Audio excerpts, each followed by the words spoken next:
दोस्तों अगर आपको भी 24 फरवरी को अपना हिंदी का पेपर देने जाना है और 2025 के आप विद्यार्थी हो ना, तो इस वीडियो को पूरा जरूर देख लेना। इस वीडियो को देखने के बाद 50 नंबर आपके कहीं नहीं जाने वाले।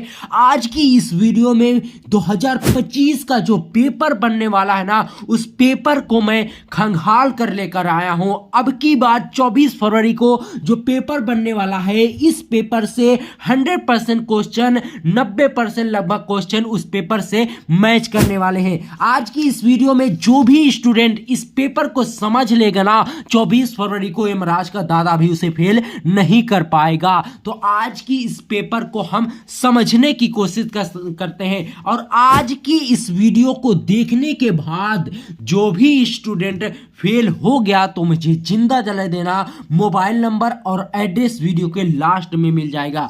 आज की इस वीडियो में पूरा पेपर पैटर्न आपको समझाने वाला हूं कि किस तरीके से क्वेश्चन आपसे पूछा जाएगा, कितना आपको लिखना है, किस तरीके से आपको याद करना है, और जो क्वेश्चन ना आए उसके लिए क्या करना है। तो चलिए फटाफट से इस वीडियो को शुरू करते हैं। देखिए 2025 सामान्य हिंदी का पेपर है, नए पैटर्न पर आधारित प्रश्न पत्र है। समय वही पुराना वाला है, 3 घंटे 15 मिनट। पूर्णांक भैया 100 है। और देखो निर्देश का दिया है, पहला निर्देश है प्रारंभ के 15 मिनट परीक्षार्थियों को प्रश्न पत्र पढ़ने के लिए निर्धारित है, जो कि कोई भी स्टूडेंट नहीं पढ़ता, ठीक है। और दूसरा क्या है, इस प्रश्न पत्र में 2 खंड है, दोनों खंड के सभी प्रश्नों के उत्तर देना अनिवार्य है, ठीक है। इतना हो गया। 2 फॉर्मेलिटीज है, 2 निर्देश आपको दिए गए हैं। खंड का देखिए, खंड का में आपके गद्यांश से प्रश्न होंगे और खंड खा में पद्यांश और व्याकरण के प्रश्न होंगे। व्याकरण खंड खा में होगा और खंड का में गद्यांश और पद्यांश होंगे। देखिए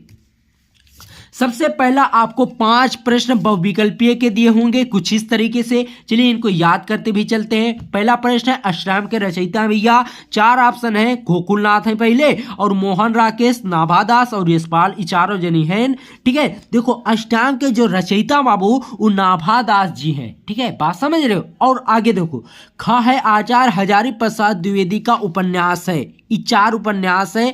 पहला उपन्यास है पुनर्नवा, दूसरा है चिंतामणि, तीसरा है गोदान भैया और चौथा है परीक्षा गुरु। तो आचार्य हजारी प्रसाद द्विवेदी जी का जो उपन्यास है पुनर्नवा है। इस तरीके से आप क्वेश्चन को याद करते चलिए भैया। और देखो अगर इस पेपर को आप समझ लियो ना, तो 24 फरवरी को आपका पेपर एकदम हलवा की तरह होगा, ठीक है। अब देखो गा वाला ऑप्शन है, क्या भूलूं क्या याद करूं किसकी रचना है। पहला ऑप्शन भैया डॉक्टर संपूर्णानंद, दूसरा ऑप्शन है हरिवंश राय बच्चन और तीसरा ऑप्शन भैया यशपाल और चौथा ऑप्शन है मुंशी प्रेमचंद जी, ठीक है। तो देखो क्या भूलूं क्या याद करूं हरिवंश राय बच्चन जी की रचना है। दिमाग में इसको घुसेड़ लेना भैया। देखो और देखो घा वाला है आखिरी चट्टान की रचना विधा। आखिरी चट्टान पहला देखिए किसकी रचना विधा है, जीवनी की है, नहीं है। आत्मकथा है, नहीं है। यात्रा वृत्ति, पता नहीं। और चौथा निबंध। तो इसका जो सही ऑप्शन है आखिरी चट्टान की रचना विधा भैया यात्रा वृत्ति है, ठीक है। और देखो पृथ्वी पुत्र किस विधा की रचना है, ध्यान से समझिए। पृथ्वी पुत्र किस विधा की रचना है, क्या जीवनी की है, नहीं है।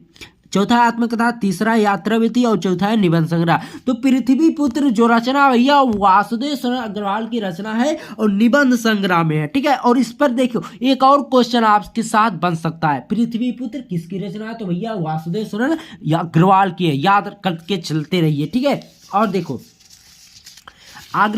अगले अब दूसरे प्रश्न में ये सब काव्य के प्रश्न आपको देखने को मिलेंगे, ठीक है। इसमें कविता के प्रश्न होंगे, ठीक है। देखिए हुंकार काव्य के रचयिता हैं। हुंकार काव्य के कौन रचयिता भैया, सुमित्रा नंदन पंत, मोहन राकेश, रामधारी सिंह दिनकर और यशपाल। इनमें से कोई एक है हुंकार काव्य के रचयिता। तो हुंकार काव्य के रचयिता कौन है, रामधारी सिंह दिनकर। और देखो खा वाला दोस्तों प्रश्न है पद्मावत के रचनाकार हैं। कौन है इसमें से, सूरदास, महादेवी वर्मा, जायसी, जयशंकर प्रसाद। तो पद्मावत के जो रचनाकार है मलिक मोहम्मद जायसी हैं। तो तीसरा वाला ऑप्शन भैया सही है। और देखो गा कैकेयी का अनुताप किसकी रचना है। पहला ऑप्शन भैया संपूर्णानंद, दूसरा अज्ञे और तीसरा है यशपाल और चौथा है मैथिली शरण गुप्त। तो कैकेयी का जो अनुताप है ना वो मैथिली शरण गुप्त की रचना है। ठीक है, और देखो घा है यामा किसकी रचना भैया? पहला ऑप्शन भैया महादेवी वर्मा, दूसरा है सूरदास, तीसरा है तुलसीदास, चौथा है जयशंकर प्रसाद। तो यामा जो है ना वो महादेवी वर्मा की रचना है, याद रखना। ठीक है, 24 फरवरी को ये सब बहुत ही काम आएगा।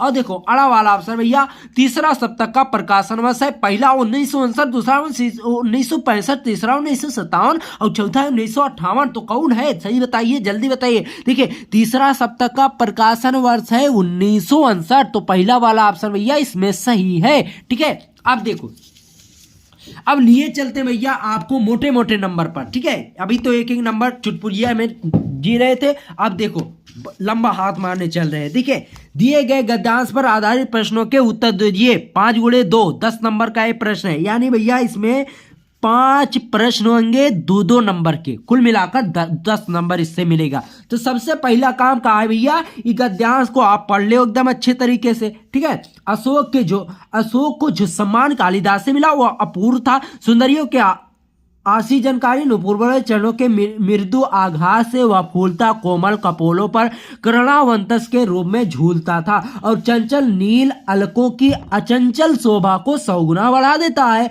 वह महादेव के मन में क्षोभ पैदा करता है, मर्यादा पुरुषोत्तम के चित्त में सीता का भ्रम पैदा करता था और मनोजन्मा देवता के एक इशारे पर कंधे पर से ही फूट पड़ता था। तो इस गद्यांश को हमने खूब अच्छे तरीके से पढ़ लिया।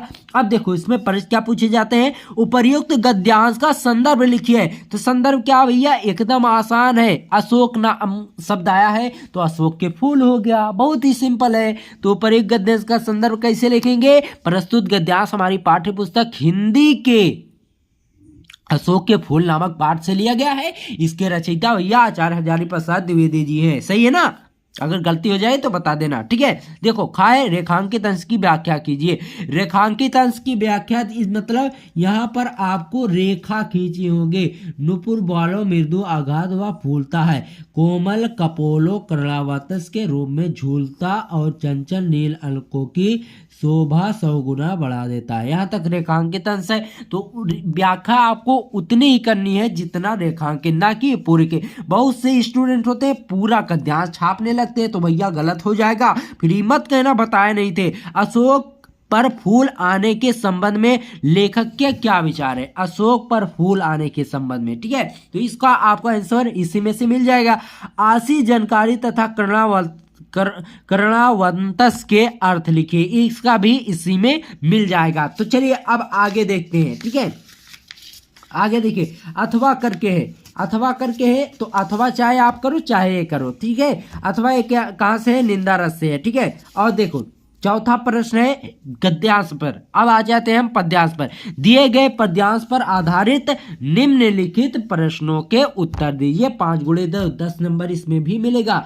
मेरे प्यारे नवजलद से कंज से नेत्र वाले जाके आए न मधुवन से और न भेजा संदेशा, मैं रो रो के प्रिय विरा से बावली हो रही हूँ, जाके मेरी सब दुख कथा श्याम को तू सुना दे। भैया है पवन दूतिका चैप्टर से। तो देखिए प्रस्तुत पद्यांश का संदर्भ लिखिए पवन दूतिका चैप्टर से। इसके रचयिता है अयोध्या उपाध्याय हरियो जी। इतना क्लियर है। अब देखिए पवन दूतिका, भैया देखो यहीं पर मिल गया प्रश्नमय में। देखो पवन दूतिका द्वारा किसने किसको संदेश भेजा, कृष्ण जी को भेजा है भैया राधा जी ने। ठीक है, रेखांकित अंश की व्याख्या कीजिए। तो रेखांकित अंश जो इसमें हो उसकी व्याख्या करना है। और देखो प्रस्तुत पद्यांश में श्री कृष्ण के सौंदर्य का वर्णन किस प्रकार किया गया है, क्यों किस प्रकार किया है, मेरे नवजलद से कंज से नेत्र वाले जाके आए न मधुवन से। ठीक है, तो नवजलद से कंज से नेत्र वाले, इस तरीके से उनकी सुंदरता का वर्णन किया गया भैया।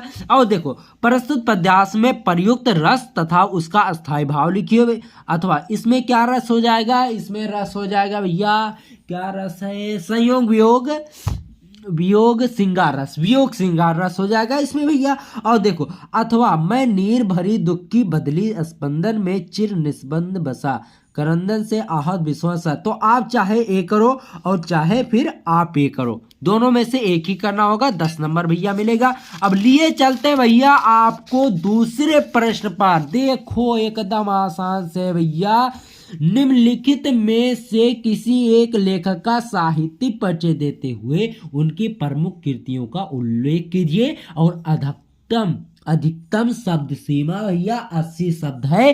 5 नंबर आपको मिलेंगे। वासुदेव शरण अग्रवाल, प्रोफेसर जी सुंदर रेड्डी, आचार्य प्रसाद द्विवेदी जी, 3 लेखकों का साहित्यिक परिचय आपको दिया है। इनमें से कोई एक करना है मेरे भाई, ठीक है। और देखो ध्यान दीजिए, इनमें से देखिए, ध्यान देना, मेरी बातों को गौर से सुनना। इनमें से किसी एक को आपको करना है तो आप वासुदेव शरण अग्रवाल और आचार्य हजारी प्रसाद द्विवेदी, यही 2 तैयार कर लो। इससे बाहर एक भी आने वाला नहीं है, लिख कर ले लो। 24 फरवरी को लाइव आऊंगा आपके सामने, ठीक है। और देखो, निम्नलिखित में से किसी एक कवि का साहित्यिक परिचय देते हुए उनकी प्रमुख कृतियों का उल्लेख कीजिए। अधिकतम शब्द सीमा 80 शब्द। यहाँ पर लेखक का जीवन साहित्यिक परिचय लिखना था और यहाँ पर कवि का। तो इसमें आप देखिए, जयशंकर प्रसाद का तैयार कर लो, मैथिली शरण गुप्त का, ये 2 तैयार कर लो। इससे बाहर मेरे भाई एक भी नहीं आएगा। अगर आएगा तो मैं गारंटी के साथ कह सकता हूं कि इससे बाहर देखिए, मैथिली शरण गुप्त और जयशंकर प्रसाद, इन दोनों का तैयार कर लेंगे तो 5 नंबर एग्जामिनर का दादा भी नहीं काट पाएगा, ठीक है। और देखो 6वां नंबर प्रश्न भैया, 5 नंबर इसके लिए भी है। पंचलाइट कहानी के उद्देश्य पर प्रकाश डालिए। अधिकतम शब्द सीमा 80 शब्द। अथवा बहादुर कहानी की कथा वस्तु पर सार लिखिए, यानी सारांश लिखिए भैया। और देखो 7वां प्रश्न है, स्वपठित खंडकाव्य के आधार पर किसी एक खंड के एक प्रश्न का उत्तर दीजिए। यानी भैया एक खंड है, का वाला एक खंड है, तो इसमें देखिए, त्यागपति खंडकाव्य की कथावस्तु संक्षेप में लिखिए। त्यागपति खंडकाव्य के आधार पर हर्षवर्धन का चरित्रांकन कीजिए। तो एक का वाले में से इन दोनों में से एक ही करना है। अब आगे देखो, ध्यान से समझो। अगर आप का वाला नहीं करना चाहे तो आप एक कर लीजिए, खा में एक ही करना है। फिर अगर गा आप करना चाहते तो गा में भी एक ही करना 2 दिया है। और घा करना चाहे सर्वण खंडकाव्य के आधार पर दशरथ की चारित्रिक विशेषताओं पर प्रकाश डालिए। तो इनमें से भी दोनों में से एक ही करना है। सत्य की जीत वाला में से भी एक ही लिखना है। रश्मि रथी में भी एक ही लिखना है। तो जो खंडकाव्य आपके जिले में आपके स्कूल में पढ़ाया गया हो उसी खंडकाव्य का उत्तर आपको देना है, वरना गलत हो जाएगा, ठीक है। देखो खंड खा पर अब आपको लिए चलते हैं। 50 नंबर भैया बिल्कुल क्लियर हो गए। कैसे कैसे क्लियर हो गए वो आप देख लेना, ठीक है। निम्नलिखित संस्कृत गद्यांशों में से किसी एक का संदर्भ सहित हिंदी में अनुवाद कीजिए। यानी भैया ये आपको संस्कृत गद्यांश दिया गया है, 2 गद्यांश दिए गए, ठीक है। पहला है, दूसरा अथवा करके दिया। महामना यानी महामना मालवीय वाला चैप्टर से है। तो इसमें आपको केवल इसका संदर्भ लिखना है, चैप्टर्स का नाम लिखना है, लेखक का नाम नहीं होता इसमें। और अनुवाद आपको ये संस्कृत में, इसको हिंदी में कर देना है। बहुत ही आसान है, ठीक है। अब देखो आगे लिए चलते हैं आपको। खा में देखो, निम्नलिखित में संस्कृत श्लोक आपको दिया रहेगा। ये 2 लाइन का श्लोक भैया 7 नंबर मिलेंगे। जल बिंदु निपोतन क्रमशः पूर्ते घटा सा हेतु सर्व विद्यादानम धर्मस्य चा धनस्य चा। बहुत ही सिंपल है। अथवा ना में रोस्ते भद्र व उलूकस्य विसेचनम अनुद्धस्य मुखम पश्य कथम क्रुद्धो भविष्यति। बहुत ही सिंपल है, ठीक है। आओ देखो 9वें नंबर पर प्रश्न पर आपको लिए चलते हैं। 9वां नंबर भैया मुहावरा वाला प्रश्न है, बहुत ही सिंपल। निम्नलिखित लोकोक्तियों एवं मुहावरों में से किसी एक का अर्थ लिखकर वाक्य में प्रयोग कीजिए, ठीक है। जल का वर्षा जब कृषि सुखाने, अधजल गगरी छलकत जाए, आग बबूला होना, आसमान टूट पड़ना। ये सब मुहावरे बहुत ही सिंपल है। आग बबूला होना मतलब क्रोधित होना, ठीक है। और देखिए 10वें नंबर पर प्रश्न पर आपसे अपठित गद्यांश पूछा जाएगा। बहुत ही सिंपल भैया, 5 नंबर में मिलेगा, ठीक है। यानी ये जो गद्यांश है ये अपठित है, यानी इसको कभी भी आपने नहीं पढ़ा है, ठीक है। तो इसको सबसे पहले पढ़ लीजिए, उसके बाद इसके जो प्रश्न है, 3 प्रश्न पूछे गए, इन्हीं तीनों प्रश्न का उत्तर दे दीजिए। 5 नंबर आपका कहीं नहीं गया। अब चलिए आगे लिए चलते हैं आपको। प्रश्न संख्या 11 पर निम्नलिखित शब्द युग्मों का सही अर्थ चयन करके लिखिए अम्बु और अम्बु, इसमें से कोई एक ऑप्शन आपका सही है। 2 नंबर में पूछा जाएगा, बहुत ही सिंपल है, इसको आपको लिख देना, ठीक है। भवन भुवना, घर और संसार, बहुत ही सिंपल है, इसको भी आपको लिख देना है।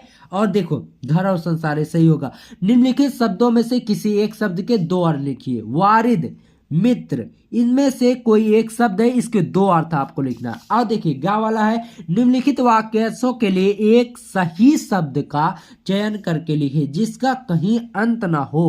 अनंत, अगण्य, अभिन्न, तो अनंत होगा, ठीक है।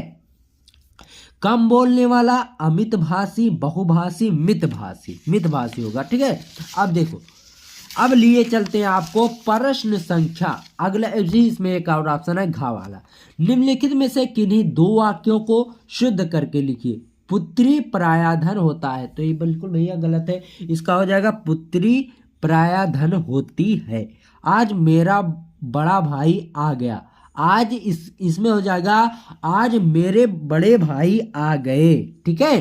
तुम मेरे को पुस्तक दे दो, इसका हो जाएगा तुम मुझे पुस्तक दे दो, ठीक है। मैं इस लड़के को पढ़ाया हो, तो इसका हो जाएगा मैंने इस लड़के को पढ़ाया है, ठीक है। अब देखिए 12वें प्रश्न में पूछा जाएगा रस, छंद और अलंकार। देखो का वाले ऑप्शन में करुण रस अथवा शांत रस का लक्षण बताते हुए उसका उदाहरण लिखिए, ठीक है। ये पूछा जाएगा 2 नंबर में। और खा देखिए ऑप्शन है सुलेश अलंकार अथवा उत्प्रेक्षा अलंकार का लक्षण एवं उदाहरण लिखिए, बहुत ही सिंपल है। और देखो गा चौपाई अथवा दोहा छंद का लक्षण एवं उदाहरण लिखो। और देखो 13वें नंबर पर प्रश्न पर अब आपको लिए चलते हैं पत्र पर। देखो ये 6 नंबर में पूछा जाएगा रस, छंद और अलंकार। अब देखो 13वें नंबर पर पत्र पर आपको लिए चलते हैं। छात्रावास की जीवन शैली विषय पर अपने मित्र को एक पत्र लिखिए, ठीक है। और देखिए अथवा विद्यालय में खेलकूद की सामग्री की ओर ध्यान दिलाते हुए प्रधानाचार्य को एक प्रार्थना पत्र लिखिए। दोनों बहुत ही सिंपल है, दोनों में से एक ही आपको करना है। अब देखिए लास्ट वाला प्रश्न है भैया, निम्नलिखित विषयों में से किसी एक विषय पर अपनी भाषा शैली में निबंध लिखिए। 9 नंबर में पूछा जाएगा आपको, ठीक है। का वाला ऑप्शन भैया भारत में कृषि क्रांति, और खा है भारतीय लोकतंत्र का भविष्य, जो कि बहुत ही खराब हो चुका है भारतीय लोकतंत्र का भविष्य। हर तरफ भ्रष्टाचार, ईवीएम का घोटाला, यही सब होता है, ठीक है। और देखो विज्ञान वरदान या अभिशाप। घा वाला ऑप्शन है विद्यार्थी जीवन में अनुशासन का महत्व, और अंगा वाला ऑप्शन है मेरे प्रिय कवि अथवा लेखक। तो इनमें से कोई एक के विषय पर आपको निबंध लिखना है, बहुत ही सिंपल है। चलिए दोस्तों आज की इस वीडियो में बस यही पेपर आपको समझाना था कि भैया किस तरीके से पेपर आपका आएगा, किस तरीके से आपको क्वेश्चन को समझकर लिखना है। तो चलिए आज की इस वीडियो में बस इतना ही। इसका पूरी वीडियो आपको जल्द मिलेगी। मिलते हैं आपसे किसी और वीडियो में, तब तक के लिए गुड बाय, जय हिंद, जय भारत।